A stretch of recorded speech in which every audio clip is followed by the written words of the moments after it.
The following program has been brought to you in association with Prison Healthcare.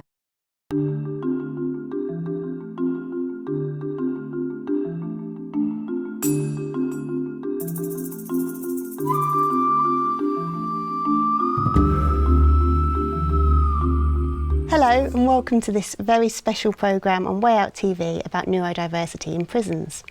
We're here in the C3 studios in Cambridge. I'm Lucy and I'm here with my colleagues Fabian and Pippa, both of whom have lived experience of neurodiversity in the criminal justice system. So, hi to you both. Hello. So, Fabian, neurodiversity, it's a new word, it's a fancy word. What does it mean to you when I say neurodiversity? Okay, well, you're right, it's a new word. I wasn't aware of it till a couple of years ago. I have a diagnosis of adult attention deficit disorder and also a type of dyslexia. My understanding is that neurodiversity covers a few different conditions, such as mine, so ADD, dyslexia, Tourette's, Asperger's, or autism spectrum disorder. But essentially what it really means is you think differently. Mm-hmm. Yeah. In a nutshell. Pippa, did you have anything you wanted to? Yeah, I think it's probably only recently that neurodiversity as a word and the umbrella term is coming into the spotlight for people. So there's a lot of people that wouldn't necessarily understand or know that they have these traits. And it's only as they're getting older and they're having open conversations with people that they're really starting to learn about themselves and what neurodiversity is, and then realise, oh, perhaps that's why I've been struggling throughout my life.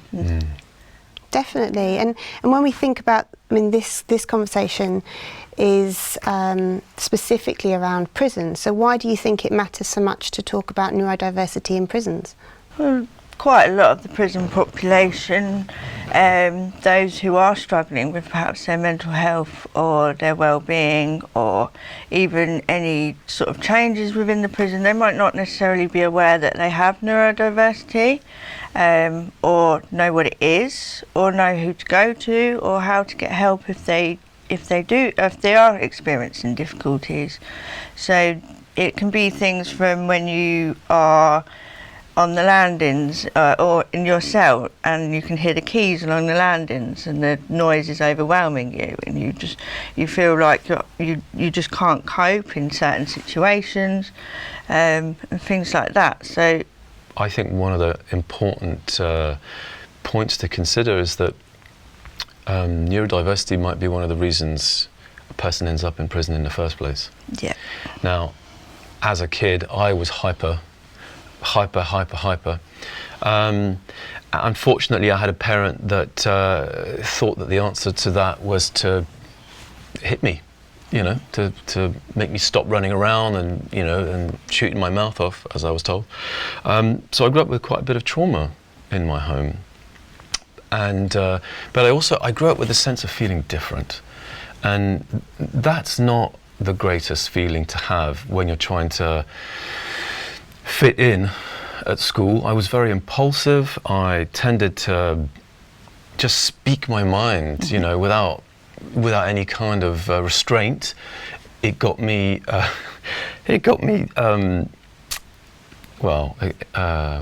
do you say it? Expelled from 2 primary schools, a secondary school, and college, and it was always for the same reasons: impulsivity. So when I was growing up, I never quite felt like I fitted in. I wasn't quite like everyone else, and I became quite isolated. And further on in life, one thing led to another, and I developed quite a serious addiction. I was self-medicating, and that was a huge part of what led to me arriving in prison in the end. I was lucky enough to receive a diagnosis before I went to prison. But once I was in the prison environment, it's like Pippa says, there are so many reasons, there's so many triggers in the environment. You talked about the noise, didn't you? Yep, I find that really difficult. If I'm having a conversation with you, but there's another conversation happening over there, with ADD, I'm hearing what you're saying and I'm hearing what they're saying. I can't quite focus on you. So I'm hearing both at once. And there's no place where that's worse than when you step out of your cell. Because I found, for me, in my cell, the sound was quite well contained.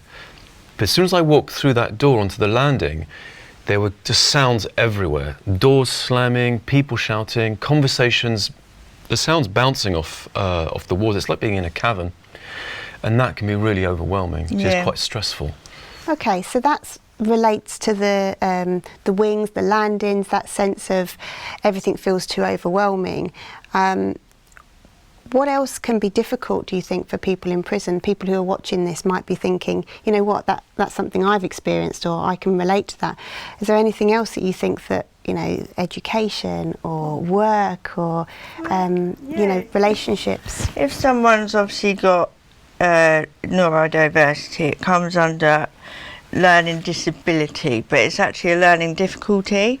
So quite often you'll find people that not wanting to tell people that they're struggling to read, or they're struggling to focus on the page. Like, so you get given a books to read or something to do, but sometimes all the words on the sheet are too close together, and you just can't focus that day because it's just too much. So then to ask for help from someone can be quite difficult, because there's a sense of pride, there's a sense of feeling vulnerable, feeling like there's something wrong with you. Like Fabian said, growing up, I was very similar at school. I'd walk into lessons and they'd go, no, not today. And I'd just wander around the school.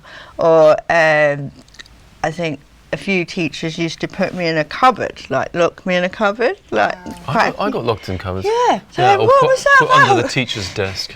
That's actually traumatic. Now we're claustrophobic. but yeah. Although obviously things like that have changed over the years. Well, you hope they've changed. Maybe they haven't changed, but you hope that they've changed over the years. Yeah, but you probably from school, if you've grown up in those sort of environments, when you go to prison where you're being punished for obviously offences or whatever, the thought of going back to school in a prison, you're going to think it's going to be even harsher, or you're going to find it difficult to go and open up to the tutors or the teachers, because you've experienced bad times at school. With neurodiversity, you revert back to masking. Like, one thing that I spent my whole life doing was wearing a mask, so to try and get people to like you, or to try and cover up how you're feeling, or to cover up the fact that you can't do something. So quite often it's the asking for help that people aren't always going to do, because it goes back to their vulnerability and showing weakness. Right, well, this is something we could talk about all day. We're going to take a break though, because after the break we have Sarah Jones, who is the Head of Neurodiversity and Functional Skills at Prison Education at People Plus. And Sarah is going to be joining us to talk about what help is available. If you've heard some of this conversation and you thought that might be me, that might be something that I can relate to, Sarah's going to answer some questions about what help is available to people in prison now. So don't go anywhere, we'll be right back.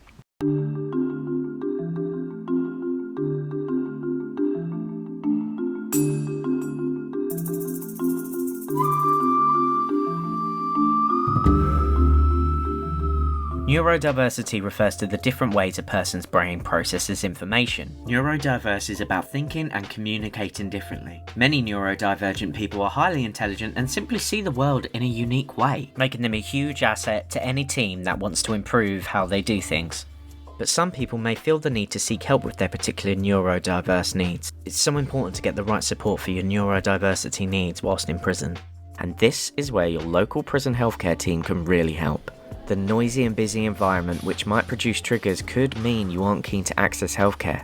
But if possible, adjustments will be made to make it okay for you to get the help and support you need. Just talk to us and let us know. Prison healthcare leaflets and posters are available, which let you know clinic times and what your healthcare needs might be. But if this doesn't work for you, let someone in healthcare know so you can still access the right advice, guidance, and support you need while in prison. Talk to your prison healthcare team today.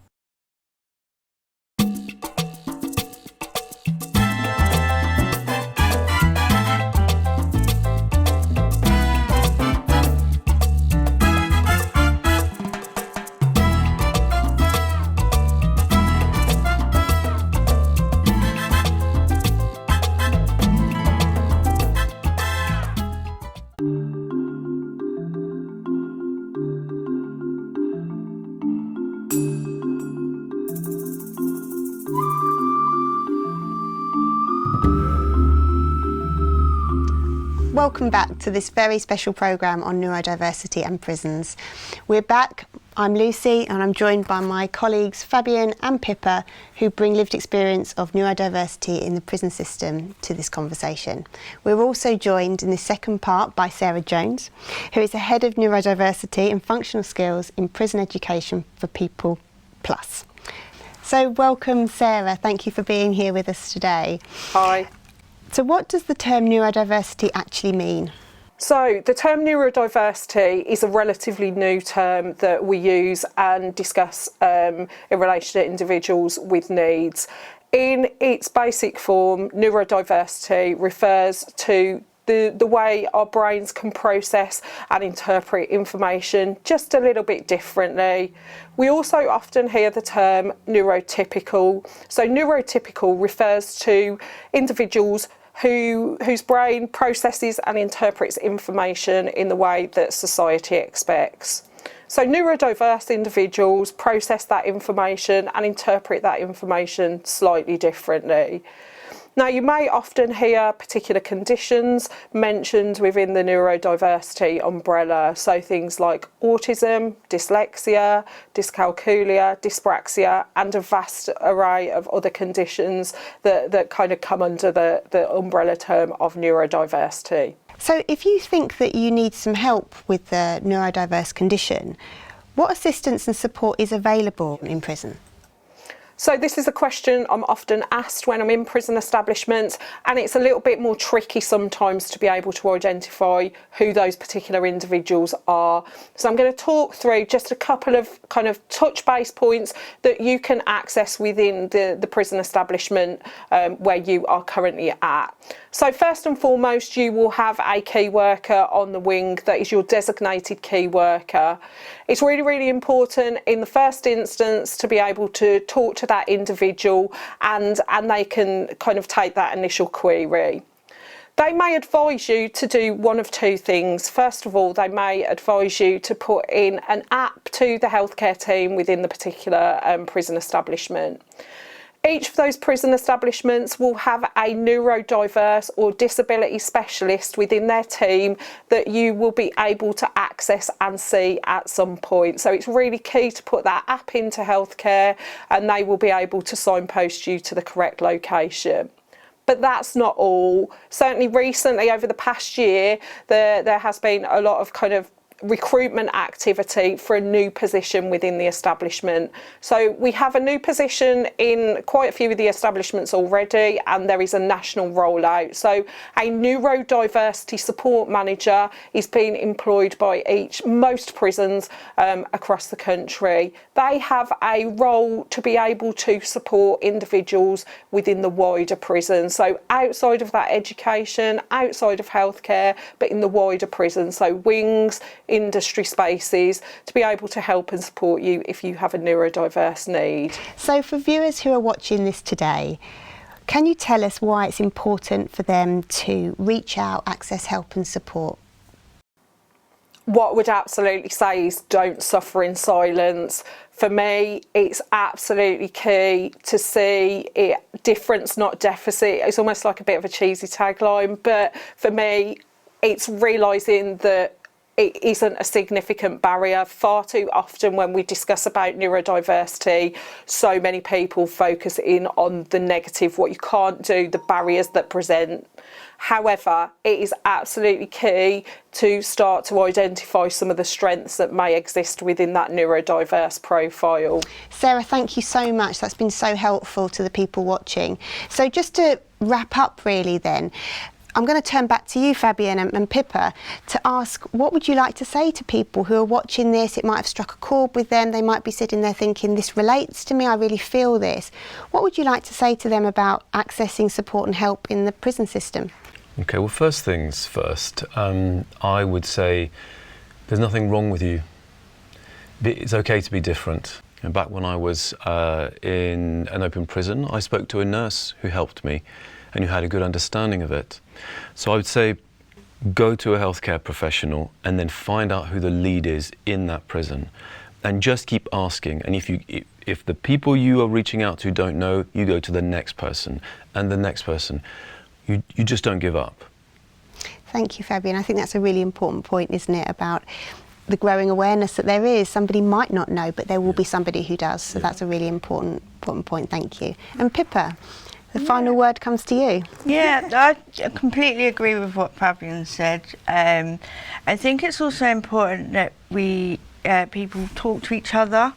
So if they're having these difficulties, not only do you have the open conversations with staff, but also your peers and those around you, because without those open conversations, people won't be able to have the confidence to talk about it more, or talk about their mental health or their neurodiversity.